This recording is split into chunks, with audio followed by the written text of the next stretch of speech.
नमस्कार, आप देख रहे हैं द बिहार टॉप में हूँ आदेश पुरी। हमारे साथ हैं निशांत। आपको बता दें कि युवा हैं, नए तरीके से पढ़ाई किए हुए हैं, बीपीएससी ऑलरेडी बता दें आपको इंटरव्यू दिए हुए हैं, देने वाले हैं और साथ साथ छात्रों को फ्री में पढ़ाते हैं।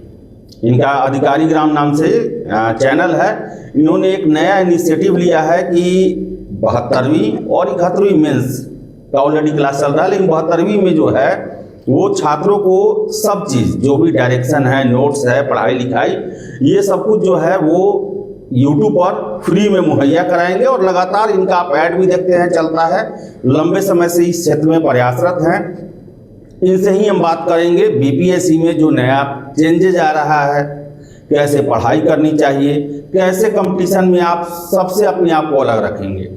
आप देख ले, मेंस जो होता है 70वीं मेंस 20,000 कैंडिडेट में हुआ। ऐसे में कैसे आप सिलेक्ट होंगे? कंपटीशन के एग्जाम में कैंडिडेट भी बहुत ज़्यादा है। इन्हीं सब लेकर चर्चा करेंगे। निशांत, सबसे पहले तो आपका स्वागत है। और दूसरी बात, आपने बहुत अच्छा इनिशिएटिव लिया है, खासकर बीपीएससी और वैसे समय में जब भी ट्रांजिशन का फेज चल रहा है, पुरानी व्यवस्था बदल रही है, नई व्यवस्था आ रही है, उसके शिकार हो रहे हैं छात्र। क्या कहेंगे अभी जो कुछ ट्रेंड चेंज में आया है बीपीएससी में 2-3 सालों में, उसको लेकर? सर, सबसे पहले तो क्या है कि आपको बेसिक से चलना पड़ेगा। अगर आप किसी एक बुक या 2 बुक पर निर्भर कर रहे थे, पहले क्या होता था कि आप 67 के टाइम पर देखेंगे तो 3-4-5 क्वेश्चन लिखना होता था। आपको 4-5 क्वेश्चन लिखने एडिट करके एक सर्टेन क्वेश्चन से आपका रिजल्ट हो जाता था। अब क्या है कि आपको ओवरऑल 20 क्वेश्चन लिखने हैं, डायमेंशन बहुत बढ़ गया, डाइवर्सिटी ऑफ क्वेश्चंस बहुत बढ़ गया है। तो ऐसे में क्या है कि अगर आप और जहां से क्वेश्चन पूछा जा रहा है, जैसे अभी आप पिछले साल का आप जीएस 2 उठा कर देख लीजिए, उसमें करीब 21 क्वेश्चन था टोटल, 6 शॉर्ट पूछा जाता बैंक से टेक से। तो आप जब ओवरऑल जो क्वेश्चंस को देखते हैं तो आपको पता चलता है कितना डाइवर्सिफाइड प्रश्न पूछा जा रहा है और कितना डाइवर्सिफाइड सोर्स आपको कवर करना है। सबसे पहला तो सर कि मैं हमेशा सलाह देता हूं बच्चों को कि आप न्यूज़पेपर हमेशा पढ़िए। कुछ भी आप पढ़ाई करें नहीं, कौन सा न्यूज़पेपर? कोई भी इंग्लिश न्यूज़पेपर उठा लीजिए, हिंदी उठा लीजिए, इंडियन एक्सप्रेस उठा लीजिए, या फिर अगर आप हिंदी माध्यम के हैं तो जनसत्ता उठा लीजिए, या फिर हिंदुस्तान उठा लीजिए। कोई भी एक दैनिक जागरण राष्ट्रीय एडिशन आता है, उसके बारे में क्या कहेंगे? सर, दैनिक जागरण तो मतलब मैं देखा नहीं होगी, मुझे उनका कंटेंट नहीं पता। हिंदी मीडियम वालों के लिए काफी अच्छा है, मैं सलाह देता हूँ कि आप जरूर देखें। तो सर कह रहे हैं दैनिक जागरण, तो आप दैनिक जागरण देख सकते हैं, मतलब एक पेपर तो पढ़ना चाहिए। पेपर पढ़ने से क्या है, एक तो आपको ऐसे में काम आएगा बहुत ज्यादा, कंटेंट आपका बहुत डाइवर्सिफाइड कंटेंट रहेगा। जब आप पेपर देखोगे एग्जाम में तो आप पेपर 2 में देखिए, माइग्रेशन से क्वेश्चन पूछा है, रिसेंट इनिशिएटिव को लिंक करके क्वेश्चन पूछा है, सोलर एनर्जी से क्वेश्चन पूछा है, वो इशू कोर इशू से प्रश्न पूछा है। वो सर्टेन जो होता है ना, प्री जो हम लोग देखते थे पहले से एक सर्टेन ट्रेंड फॉलो करता है, तो वो चीज नहीं है। आप एक प्रश्न देखोगे 3-4 प्रश्न पूछा है। जैसे कि आप देखोगे कि सर 1 नेशन 1 इलेक्शन जो क्वेश्चन पूछा गया था वो बहुत शानदार क्वेश्चन था। तो सिर्फ 1 नेशन 1 इलेक्शन नहीं लिखना था, आपको वो फेडरल स्ट्रक्चर पे कैसे इंटरेक्ट करता है, आपको पूरा इंडिया का जो फेडरल स्ट्रक्चर उससे अलाइन करके क्वेश्चन लिखना था। जो गवर्नर वाला क्वेश्चन पूछा था वो करंट इशू चल रहा है, तमिलनाडु, केरला, वेस्ट बंगाल, हर जगह हम लोग देख रहे हैं, हिमाचल प्रदेश, हर जगह हम लोग देख रहे हैं। तो उस कॉन्टेक्स्ट में क्वेश्चन पूछा था कि गवर्नर का डिस्क्रिशनरी पावर है, वो डिस्क्रिशनरी पावर यूज कैसे किया जाता है। ये आपको किताब में तो मिलेगा, लक्ष्मीकांत या जो भी सर्टेन किताब पढ़ते हैं, लेकिन इसका एनालिसिस है आपको न्यूज़पेपर नहीं मिलेगा। तो आपको सबसे पहले करके आपको पेपर पढ़ना है। दूसरा क्या है, जो भी बेसिक्स बुक्स है, जैसे कि मैं हमेशा सलाह देता हूं कि अगर आप ज्योग्राफी पढ़ रहे हैं, ज्योग्राफी के लिए क्या कीजिए, जो भी 4 एनसीईआरटी जाता है 11th 12th क्लास का, आपको मस्ट है आप सिलेक्टेड चैप्टर पढ़िए। हम लोग टेलीग्राम पे डालते हैं अपना कि आप सिलेक्टेड चैप्टर ये टॉपिक करके जाइए, क्योंकि देखिए मॉनसून हर साल पूछ रहा है और क्लास 11 क्लास का जो एनसीईआरटी है उससे बेहतर मॉनसून कहीं नहीं दिया हुआ है। तो बहुत शानदार तरीके से वहाँ समझाया हुआ है, आप जाकर के वहाँ सारा पॉइंट पढ़ सकते हैं। हम लोगों ने भी क्या किया कि जो 72वीं बीपीएससी का जो मेंस आएगा, हम लोगों ने 15 तारीख से 15 या 16 तारीख से वो लेक्चर डालना स्टार्ट किया है। 2 लेक्चर ऑलरेडी हम लोग यूट्यूब चैनल पे जा चुका है, दोनों का नोट्स भी ऑलरेडी जा चुका है और हमारा टारगेट है कि मई एंड तक खत्म होते होते हम लोग पूरा हिस्ट्री और साइंस एक मेजर पोर्शन और एक माइनर पोर्शन हम लोग खत्म कर देंगे यूट्यूब पे फ्री ऑफ कॉस्ट। इसके लिए आपको कुछ पे नहीं करना है। इसके एड्रेस जरा बता दे किस चैनल के नाम से आप। अधिकारी ग्राम से, अधिकारी ग्राम का स्पेलिंग में आपको डबल ए लगाना होगा, ADHIKAARI, डबल ARI लगाना होगा, आप ए नहीं है तो आप एक मिसकंसेप्शन और कंफ्यूजन होता है, आपको वो करना है। दूसरी चीज कि जब आप लेक्चर जो हम लोग का जा रहा है, तो लेक्चर जब जा रहा है तो उसके साथ साथ आपको क्या करना है कि जो आंसर राइटिंग करना है। जैसे अब हमारा जो पूरा प्लान क्या है कि एक दिन आपको लेक्चर जाएगा और दूसरे दिन गैप है, फिर तीसरे दिन लेक्चर जाएगा। लेक्चर का जो ड्यूरेशन है करीब 1.5 घंटे या 2 घंटे का ड्यूरेशन है। तो हमारा प्लानिंग क्या है कि आप लेक्चर देखो तो उसी दिन, उसके दिन नेक्स्ट डे आप क्या करोगी, आंसर राइटिंग करना है। वो आंसर राइटिंग हम ही लोग करवाएंगे। अब उसके लिए फ्री में हम लोग इनिशिएटिव है, हम लोगों ने क्या एक सेपरेट ग्रुप अभी प्लान कर रहे हैं बनाने का, और वहां पे आपका आंसर राइटिंग चलेगा। एक साइड से आप मेंस पढ़ो, दूसरा साइड से हम लोगों ने प्रीलिम्स का स्टार्ट किया। उसमें करीब 40 टेस्ट है प्रीलिम्स का, जहां हम लोग करंट अफेयर्स भी करवा रहे हैं। उसमें हम लोग क्या इंटीग्रेट करने हैं दोनों को एक साथ भर करने के लिए कि आप प्रीलिम्स निकालो और आपका मेंस ऑलरेडी सॉर्टेड है, आपको कहीं नहीं। प्रीलिम्स लेकिन बड़ा एक बहुत सारे छात्रों के लिए एक बहुत बड़ा बाधा है। वो प्रीलिम्स कैसे, उसका एक फुल फ्लेज्ड जो तैयारी है वो कैसे होना चाहिए, ताकि बहुत सारे ऐसे छात्र हैं मेरे देखते में जो 70 भी नहीं निकाल पाए, 71 भी नहीं निकाल पाए। मेंस उनका अच्छा है, लेकिन इसके लिए कुछ प्लानिंग आप बताते जो कि एकदम फुल प्रूफ होता कि कम से कम 90 क्वेश्चन तो आराम से बना के चला है। देखिए सर, मैं खुद 68, 69, 70, 71 मैं कहा 4 पीटी में खुद क्लियर किया और भी 100 मार्क्स सारे पीटी में 100 के करीब मार्क्स। तो वो कहाँ से आप पढ़े उसको, वो जरा बताते कि उस ऐसा ही छात्र निकाले तैयारी। तो देखिए प्रीलिम्स निकालने का सबसे बेसिक फंड होता है कि आपको एमसीक्यू सॉल्व करने का तरीका आना चाहिए। आप अगर चाह रहे हैं, मैं देखता हूँ मार्केट में कि एक किताब मार्केट में आ जाता है, लोग कहते हैं उसको रट लो, मतलब एक 100 पन्ने का बुकलेट आता है, उसको बोलता है रट लो, सारा क्वेश्चन यहाँ से आ जाएगा। मैं गारंटी के साथ तो अगर आप इस अप्रोच से जाएंगे तो आप पीटी में हो सकता है कि 2 नंबर 4 नंबर से 12 फेल कर जाएंगे। पीटी निकालने का सबसे इंपॉर्टेंट है पहला कि आपका बेसिक क्लियर होना चाहिए। आप बीपीएससी को उठा के देखो तो बीपीएससी में 4 सब्जेक्ट के कोर्स सब्जेक्ट है, साइंस, हिस्ट्री, बिहार स्पेशल और करंट अफेयर्स। ये 4 जो सब्जेक्ट, ये कहाँ से पढ़ना चाहिए? ठीक है, साइंस के लिए तो आपको एनसीईआरटी पढ़ना चाहिए। कहाँ से कहाँ तक? क्लास 6 to 10 एनसीईआरटी पढ़ना चाहिए आपको। इसके साथ साथ आप क्या कर सकते हैं कि जो हम लोग एनसीईआरटी का समरी फ्री में टेलीग्राम पे प्रोवाइड करा रहे हैं, आपको उसके लिए कोई पे नहीं करना है। 9, 10 का ऑलरेडी हम लोग डाल चुके हैं, 6, 7, 8 का भी हम लोग डाल देंगे समरी एनसीईआरटी का। इसके साथ साथ आप कीजिए कि आप एमसीक्यू प्रैक्टिस कीजिए, जो सब्जेक्ट आप पढ़े हैं आप उसका एमसीक्यू पहले बेसिक पढ़ाते हैं। बेसिक पर आपने साइंस का बताया, हिस्ट्री, बिहार और करंट अफेयर्स, ये बाकी 3 कैसे करना है, तब तो वो एमसीक्यू लायक होंगे वो तैयार। देखिए हिस्ट्री के लिए हिस्ट्री को आप 3 पार्ट में डिवाइड कर दीजिए। एंशिएंट और मेडिएवल के लिए आप लूसेंट पढ़ सकते हैं, घटना चक्र लगा लीजिए, काम बन जाएगा आपका। लेकिन आपको मॉडर्न हिस्ट्री में इसलिए प्रेफर करता हूँ स्क्रिप्ट में पढ़ना, क्योंकि आपको मॉडर्न हिस्ट्री मेन से ही पढ़ना है। ऐसा नहीं कि आप पीटी निकाल लोगे, और मॉडर्न हिस्ट्री का बहुत वेटेज है, तो आपको मॉडर्न हिस्ट्री वहां से करना चाहिए। इसके साथ साथ मैं जनरली बताता हूँ बच्चों को कि आप क्लास 6 और क्लास 7 का जो ओल्ड एनसीईआरटी आप उतना पढ़ लो, क्योंकि क्लास 6 में एंशिएंट इंडिया दिया हुआ है और क्लास 7 में जो हम लोग मेडिएवल हिस्ट्री देखते हैं वो दिया हुआ है, और मोस्ट ऑफ द क्वेश्चंस वहीं से। बाकी मॉडर्न हिस्ट्री के लिए या तो विपिन चंद्र उठा लो, पुराना वाला जो बुक है बाकी से आते 11th क्लास की वो, नहीं तो फिर आप स्पेक्ट्रम पढ़ो, क्योंकि आपको मेंस लिखना है, जिसके लिए आपको वो मॉडर्न हिस्ट्री फोकस करना ही करना है। बिहार सेशन के लिए सर कोई भी किताब आप उठा सकते हैं। बिहार सेशन का अधिकारी ग्राम के चैनल पे हम लोगों ने ऑलरेडी यूट्यूब पे कवर कर रखा है, फ्री में लेक्चर पूरा कवर कर रखा है, तो आप वहां से देख सकते हैं। अगर आपको कोई किताब चाहिए तो आप क्राउन फॉलो कर सकते हो, वो भी अच्छी किताब है, मैंने देखा है, तो ठीक ठाक कंटेंट उसमें दिया हुआ है। लेकिन हम लोगों ने भी ऑलरेडी नोट्स प्रोवाइड कर रखा है बिहार सेशन का, तो आप बिहार सेशन उस नोट्स को फॉलो कीजिए और आप पीवाईक्यू को उठा के देखिए, आपको सारा क्वेश्चन वहां समझ जाएगा। 70 हो, 71 हो, 68 हो, 69, हम लोगों ने 70 के पहले ही सारा डाला था, और आप 70, 71 दोनों क्वेश्चन आप वहां से बना देंगे। और करंट अफेयर्स के लिए सर, करंट अफेयर्स हम लोग इनिशिएटिव शुरू से रहा है और अभी भी है।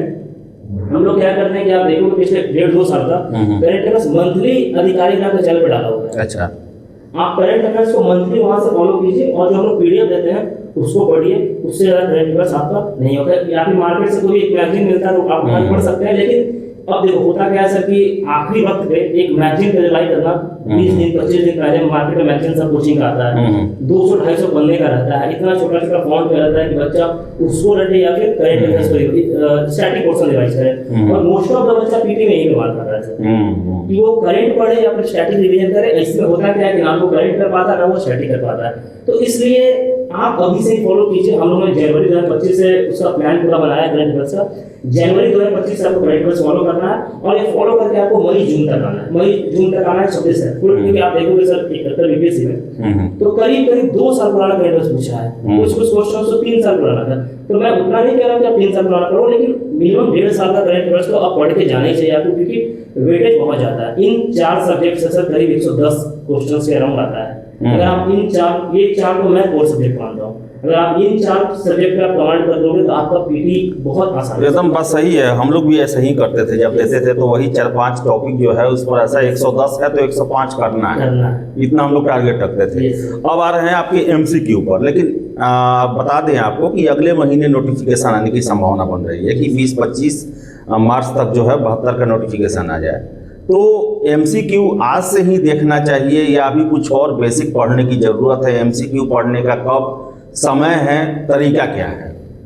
ठीक है सर, मेरा मानना है जो मैंने अप्रोच फॉलो किया और मैं इस अप्रोच से लगातार 4 बार निकाल रहा हूँ, तो इसलिए मैं शेयर करना चाहता हूँ कि जो आप पढ़ रहे हैं आप उस पर एमसीक्यू लगाइए, क्योंकि आपको कितना रिटेन है।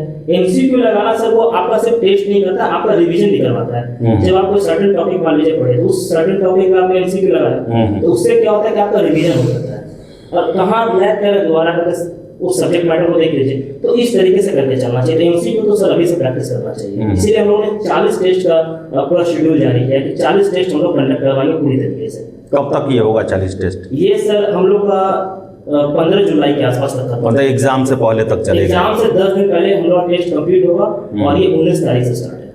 71 मेंस है, 2 महीना है, 25 अप्रैल से उसका मेंस है। आपने काफ़ी अच्छा तरीका बताया। मेंस के बारे में भी आप बताएं कि अंतिम 2 महीना में क्या स्ट्रेटजी होना चाहिए जो कि इफेक्टिव हो।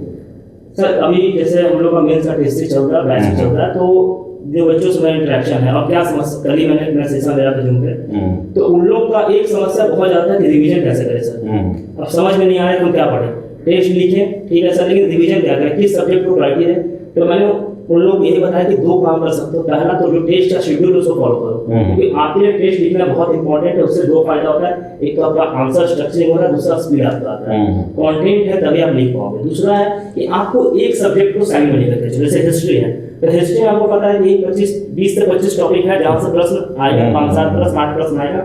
आप हिस्ट्री आपके टिप ऑफ द टंग पे होना चाहिए, आपको याद होना चाहिए line by line, word by word. अगर आपसे हिस्ट्री पूछ देगा कि पटना का नाम क्या है, तो आप पटना का नाम मुझे माने विदिन 2 मिनट्स आप उसको बोल सको। तो इस लेवल पे आपको हिस्ट्री करना, और आप पूरे 24 घंटे में जो आपका टाइम स्लॉट होना चाहिए उसमें 2 घंटे आपको रटने पे डालना चाहिए कि आपको ठीक है जीएस पेपर 2 रटने इन द सेंस कि आपको हिस्ट्री बैठ के मगअप करना है, जब आंख बंद करके अच्छा पूरा हिस्ट्री रटना है। 26-27 जितने टॉपिक है सर, देखिए इसमें होता क्या है कि हिस्ट्री में जो 80% जो क्वेश्चन है ना, सिलेबस बहुत ही डिफाइंड है बीपीएससी का मेंस का। आप मैं सिलेबस के अकॉर्डिंग बता रहा हूँ, जब आप बीपीएससी का मेंस का सिलेबस देखिएगा तो बहुत ही अच्छे तरीके से डिफाइन किया हुआ है। तो आप अगर एटलीस्ट हिस्ट्री का सिलेबस अगर नहीं रख रहे हो तो अदर जगह पे क्या होगा कि आप लैग करोगे। और हिस्ट्री क्या होता है कि मार्किंग सब्जेक्ट होता है, हिस्ट्री में सबका नंबर 114 में से। लेकिन हिस्ट्री के क्वेश्चन में अगर घुमा दिया जाए, कुछ मॉडर्न अप्रोच उसमें डाल दिया जाए, तो फिर रट्टा तो गायब हो जाएगा वहाँ पर। सर रट्टा गायब हो जाएगा, लेकिन अगर आप रटे रहोगे इतना एक ठीक ठाक पोर्शन अगर आप कवर करके रखोगे तो आप उस बेसिस पे आप आंसर को लिख करके आते हैं, क्योंकि हिस्ट्री का सिलेबस है वो डिफाइंड सिलेबस में आपसे प्रश्न पूछा जाएगा। तो इसलिए उतना तो आपको पढ़ने मैं मिनिमम बता रहा हूँ, इतना तो बेसिक होना ही चाहिए। इसके ऊपर आप एक्स्ट्रा पढ़ सकते हो तो बहुत अच्छी बात है। मैंने बताया इंसेट पढ़ने के लिए, इसलिए मैंने बोला कि आप स्पेक्ट्रम पढ़िए, इसलिए मैंने बोला था कि अगर डायनेमिक क्वेश्चन आया तो। लेकिन अभी 2 महीने में क्या करना है, तो इस 2 महीने में आप जहां भी टेस्ट लिख रहे हैं, जैसे भी टेस्ट लिख रहे हैं, टेस्ट को लिखिए। आपका इवैल्यूएशन बहुत ही सही तरीके से होना चाहिए और कोई 2 सब्जेक्ट लेकर चलिए। आप इवैल्यूएशन करते हैं क्या? आप टेस्ट लेते हैं? जी सर, वो इवैल्यूएशन मैं खुद करता हूं। उसका इवैल्यूएशन फीडबैक छात्रों को कैसे देते हैं? फीडबैक देने का सर 2 तरीका है। एक तो पूरा टेस्ट जो हम लोग का सीट होता है, बहुत साइंटिफिक तरीके से सीट को डिजाइन किया गया है। हम लोग उस सीट को बहुत डिटेल में लिखते हैं। उसके साथ साथ हम लोग जूम पे 1-to-1 सेशन करते हैं, उनसे बातचीत करते हैं आपको क्या समस्या आ रही है, किस तरीके से आप और बेहतर आंसर लिख सकते हैं, यहाँ पे थोड़ा सा और आप अच्छा कर सकते थे, इंप्रूव थोड़ा बेहतर कर सकते थे। तो इस तरीके से जो पर्सनलाइज्ड मेंटरशिप होता है 1-to-1, ये काम हम लोग करते हैं। एक लास्ट प्रश्न है, सेकंड पेपर जीएस का। Yes sir. काफ़ी रियलिस्टिक अप्रोच रहता है, मॉडर्न अप्रोच रहता है, करंट सिचुएशन से जोड़कर, संभावनाओं को जोड़कर प्रश्न पूछा जाता है। उसको लिखने का क्या तरीका है? सर देखिए, पॉलिटिकल साइंस का जो पेपर होता है, मैं तीनों को डिवाइड कर देता हूं, पॉलिटिकल साइंस, ज्योग्राफी और economics and science and tech. इन तीनों को अगर एक क्रच में बताऊं तो आपको करंट अफेयर्स में इसलिए पढ़ने के लिए कह रहा था कि जब आप पेपर उठाइएगा तो पिछले साल कोलिजन सिस्टम पे क्वेश्चन पूछा था। तो कोलिजन सिस्टम पे क्वेश्चन इसलिए आया था क्योंकि कोलिजन सिस्टम विवाद में था, क्योंकि उसमें उपराष्ट्रपति जो हमारे थे उसमें बयान दिए थे और बहुत ज़्यादा विवाद में था कि पॉलिटिकल सिस्टम होना चाहिए या नहीं होना चाहिए। Criminalisation of politics, politicisation of crime इसलिए पूछा गया था क्योंकि हमारा 2024 में इलेक्शन हुआ था। और अगर आप बीबीएस का ट्रेंड देखोगे तो ये सब वो टॉपिक पूछता ही पूछता है, वो जो एक पॉलिटिक्स जो होता है वहाँ से प्रश्न आता ही आता है। इवन बिहार का क्लास सेंसस से क्वेश्चन इसलिए पूछा गया था क्योंकि पिछले 1.5-2 साल से 3 साल से वो लगातार न्यूज़ में बना हुआ है। तो जब आप स्टैटिक पढ़ रहे हो पॉलिटिकल साइंस, जैसे मान लीजिए कि वो कोई गवर्नर पढ़ रहा है, तो गवर्नर जब आप पढ़ रहे हो तो इसके साथ साथ आपको क्या करना है कि जो भी करंट इवेंट है, जैसे अभी गवर्नर को क्या किया गया कि जो बिल है उसको 3 महीने के अंदर उसमें एब्सेंट देने का बात किया गया कि गवर्नर के पास कोई वीडियो नहीं है। तो अब आप जो ट्रेडिशनल किताब पढ़ोगे तो आपको ये नहीं मिलेगा, तो आपको ये करंट अफेयर से खुद से उसमें अलाइन करना है। गवर्नर का डिस्क्रिशनरी पावर है, उस पे सवाल किया गया है। क्वेश्चन समझना कितना जरूरी है, कितना इंपॉर्टेंट है। बहुत लोग देखता है कि पहला टॉपिक आ गया वन नेशन वन इलेक्शन, अब बाद में क्या है कुछ नहीं देखा, जो आ रहा है वही लिख दिए। क्वेश्चन समझना कितना जरूरी है, उसका लास्ट जो टेल वर्ड होता है, मैं उस पर चर्चा हमेशा करता हूँ। आलोचनात्मक परीक्षण करे, सत्यापित करे, ये सब जो होता है ये कितना आवश्यक है और कितना ये वैरी करता है आपके मार्किंग पे?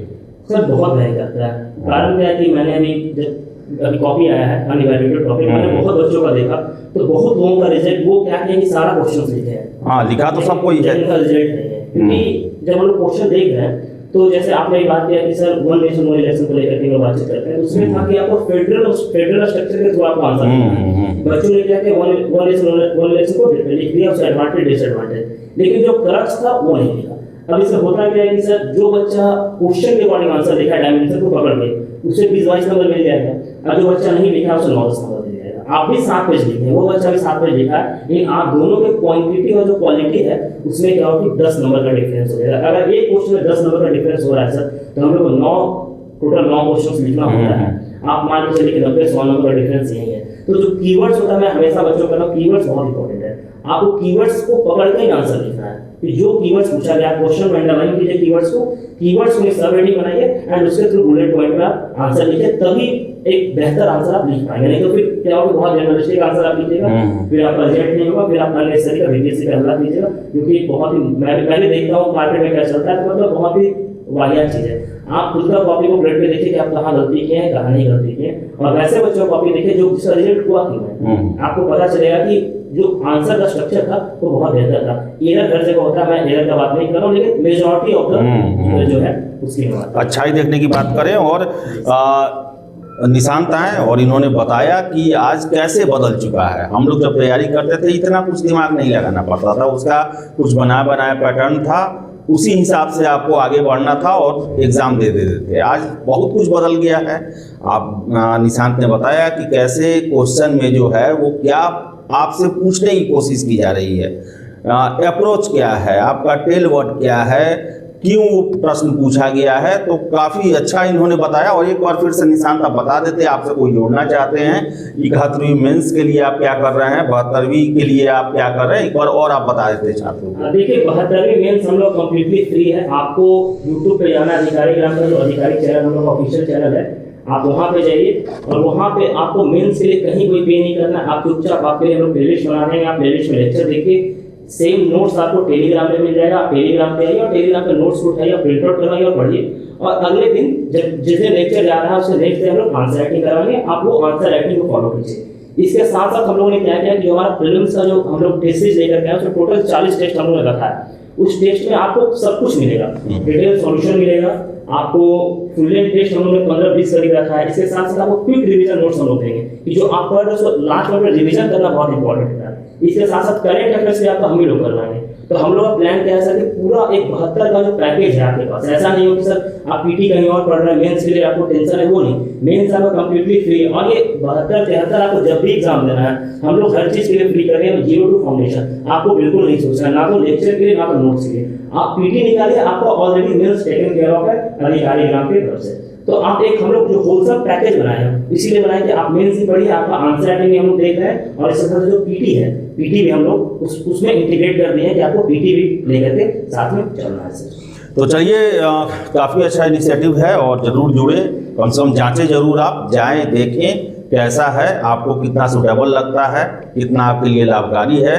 और इसके साथ साथ बता दें लगभग 1000 सीटों के लिए आपका 72वीं का नोटिफिकेशन अगले महीने 20 से लेकर 30 मार्च के बीच में जारी होने की पूरी संभावना बन रही है, जिसमें एसडीएम का भी सीट होगा, डीएसपी का भी होगा और अन्य सारी सीटों के बारे में हमने आपको जानकारी दिया है। तो चलिए निशांत, बहुत बहुत धन्यवाद जुड़ने के लिए और इतनी महत्वपूर्ण जानकारियों को बताने के लिए, क्योंकि 72वीं एक मेरे ख्याल से आखिरी बड़ी बहाली आने जा रही है, इसका फायदा आप लोग उठाएं। फिलहाल इस वीडियो में इतना ही। आपकी क्या राय है, कमेंट बॉक्स खुला हुआ है। बहुत बहुत धन्यवाद।